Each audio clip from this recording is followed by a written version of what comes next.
Hi everyone, welcome to my cooking blog. ಇವತ್ತು ಈಸಿಯಾಗಿ ಹಾಗೆ ಸಿಂಪಲ್ಲಾಗಿ ಒಂದು ರುಚಿಯಾದಂತಹ ಮೊಟ್ಟೆ ಸಾಂಬಾರನ್ನ ಯಾವ ರೀತಿ ಮಾಡೋದು ಅಂತ ಶೇರ್ ಮಾಡ್ತಾ ಇದ್ದೀನಿ.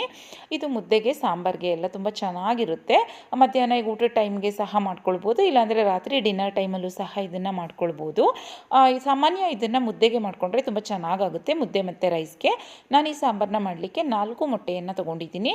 4 ಮೊಟ್ಟೆಯನ್ನು ವಾಶ್ ಮಾಡಿಬಿಟ್ಟು ಇಟ್ಕೊಂಡಿದ್ದೀನಿ. ಮತ್ತು ಇದಕ್ಕೆ ಕೆಲವು ಸಾಮಗ್ರಿಗಳನ್ನು ಸಹ ರೆಡಿ ಮಾಡಿಬಿಟ್ಟು ಇಟ್ಕೊಂಡಿದ್ದೀನಿ. ಸ್ವಲ್ಪ ಸಾಂಬಾರು ಪೌಡರು, ಸ್ವಲ್ಪ ಅಚ್ಕಾರದ ಪುಡಿ, ಅರಿಶಿನ ಪುಡಿ, ಹುರ್ಗಡ್ಲೆ, ಈರುಳ್ಳಿಯನ್ನು ದೊಡ್ಡದಾಗೂ ಹೆಚ್ಕೊಂಡಿದ್ದೀನಿ, ಸಣ್ಣದಾಗೂ ಹೆಚ್ಕೊಂಡಿದ್ದೀನಿ, ಉದ್ದದಾಗಿ ತೆಳುವಾಗಿ. ಸ್ವಲ್ಪ ತೆಂಗಿನಕಾಯಿ, 1 ಟೊಮೊಟೊ, ಸ್ವಲ್ಪ ಕೊತ್ತಂಬರಿ ಸೊಪ್ಪು, ಸ್ವಲ್ಪ ಶುಂಠಿ ಮತ್ತು ಬೆಳ್ಳುಳ್ಳಿ, ಚಕ್ಕೆ ಮತ್ತು ಲವಂಗ,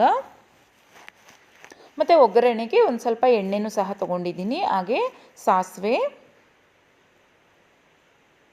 ಮತ್ತು ಸ್ವಲ್ಪ ಕರಿಬೇವಿನ ಸೊಪ್ಪು, ಉಪ್ಪು ಮತ್ತು ಈರುಳ್ಳಿಯನ್ನು ಅಷ್ಟೇ ಉದ್ದದಾಗೂ ಸಹ ಹೆಚ್ಕೊಂಡಿದ್ದೀನಿ ಒಗ್ಗರಣೆಗೆ ಅಂತ.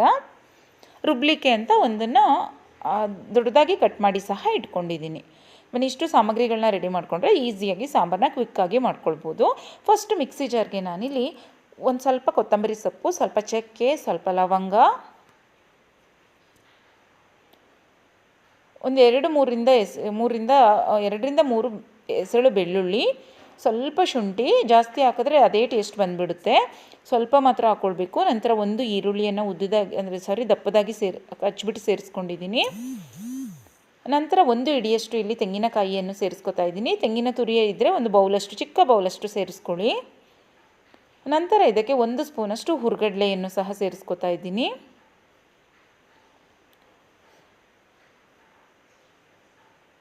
ಮತ್ತು 1 ಹೆಚ್ಚಿರುವಂತಹ ಟೊಮೊಟೊ, 1 ಸ್ಪೂನಷ್ಟು ಸಾಂಬಾರು ಪೌಡರು, 1 ಸ್ಪೂನಷ್ಟು ಅಚ್ಚ ಖಾರದ ಪುಡಿ, ಅರ್ಧ ಸ್ಪೂನಷ್ಟು ಅರಿಶಿನ ಪುಡಿ. ಈಗ ಇದಕ್ಕೆ 1 ಗ್ಲಾಸಷ್ಟು ನೀರನ್ನು ಸೇರಿಸ್ಕೊಂಡು ಸಣ್ಣದಾಗಿ ಇದನ್ನು ಪೇಸ್ಟ್ ಮಾಡ್ಕೊಳ್ಬೇಕು. ತುಂಬ ನುಣ್ಣಗೆ ಪೇಸ್ಟ್ ಮಾಡ್ಕೊಳ್ಬೇಕು. ದಪ್ಪದಾಗಿ ನಾವು ತರ್ತರಿಯಾಗಿ ರುಬ್ಕೊಂಡ್ಬಿಟ್ರೆ ಸಾಂಬಾರು ತರ್ತರಿ ಬಂದುಬಿಡುತ್ತೆ. ಅದರಿಂದ ತುಂಬ ಸಣ್ಣದಾಗಿ ಅದನ್ನು ಪೇಸ್ಟ್ ಮಾಡ್ಕೊಳ್ಬೇಕು. ನಂತರ ಒಂದು ಪ್ಯಾನ್ಗೆ 4 ಸ್ಪೂನಷ್ಟು ಎಣ್ಣೆ, 1 ಸ್ಪೂನಷ್ಟು ಸಾಸಿವೆ, ನಂತರ 1 ಈರುಳ್ಳಿಯನ್ನು ತೆಳುವಾಗಿ ಉದ್ದದಾಗಿ ಹೆಚ್ಚಿ ಸೇರಿಸ್ಕೊಂಡಿದ್ದೀನಿ. ಈಗ ಈರುಳ್ಳಿನೂ ಅಷ್ಟೇ ಚೆನ್ನಾಗಿ ಫ್ರೈ ಆಗಬೇಕು, ಒಂದು ಸ್ವಲ್ಪ ಕಲರ್ ಚೇಂಜ್ ಆಗಬೇಕು, ಅಲ್ಲಿ ತನಕ ಅದನ್ನು ಫ್ರೈ ಮಾಡ್ಕೊಳ್ಬೇಕು. ಈಗ ನೋಡಿ, ಈರುಳ್ಳಿ ಚೆನ್ನಾಗಿ ಫ್ರೈ ಆಯಿತು. ಈರುಳ್ಳಿ ಕಲರ್ ಚೇಂಜ್ ಆದಮೇಲೆ ಇದಕ್ಕೆ ಸ್ವಲ್ಪ ಕರಿಬೇವಿನ ಸೊಪ್ಪನ್ನು ಸಹ ಸೇರಿಸ್ಕೊಂಡಿದ್ದೀನಿ. ಇದು ಆಪ್ಷನಲ್ಲೇ, ಬೇಕಿದ್ದರೆ ಸೇರಿಸ್ಕೊಬೋದು. ನನ್ನ ಹತ್ರ ಫ್ರೆಶ್ ಇತ್ತು ಅಂತ ಸೇರಿಸ್ಕೊಂಡಿದ್ದೀನಿ. ನಂತರ ಅದಕ್ಕೆ ನಾವೇನು ರುಬ್ಬಿದ್ವಲ್ವ ಮಸಾಲ, ಅದನ್ನು ಸೇರಿಸ್ಕೊಂಡು ಅದಕ್ಕೆ ಒಂದು ಸ್ವಲ್ಪ ನೀರನ್ನು ಸಹ ಹಾಕ್ಬಿಟ್ಟು ಕುಡಿಸ್ಕೊಳ್ಬೇಕು. ಅಂದರೆ ನಮಗೆ ಯಾವ ಹದದಲ್ಲಿ ಸಾಂಬಾರು ಬೇಕಾಗುತ್ತೆ, ತೆಳುವಾಗಿ ಬೇಕಾದರೆ ಒಂದು ಸ್ವಲ್ಪ ಜಾಸ್ತಿ ನೀರನ್ನು ಹಾಕ್ಕೊಳ್ಳಿ, ಮೀಡಿಯಮ್ ಆಗಿ ಬೇಕು ಅಂದಾಗ ಒಂದು ಸ್ವಲ್ಪ ಕಡಿಮೆ ನೀರನ್ನು ಹಾಕ್ಕೊಳ್ಳಿ. ನೋಡಿ, ಈ ಹದದಲ್ಲಿ ಇದ್ದರೆ ಸಾಂಬಾರು ತುಂಬ ಚೆನ್ನಾಗಾಗುತ್ತೆ.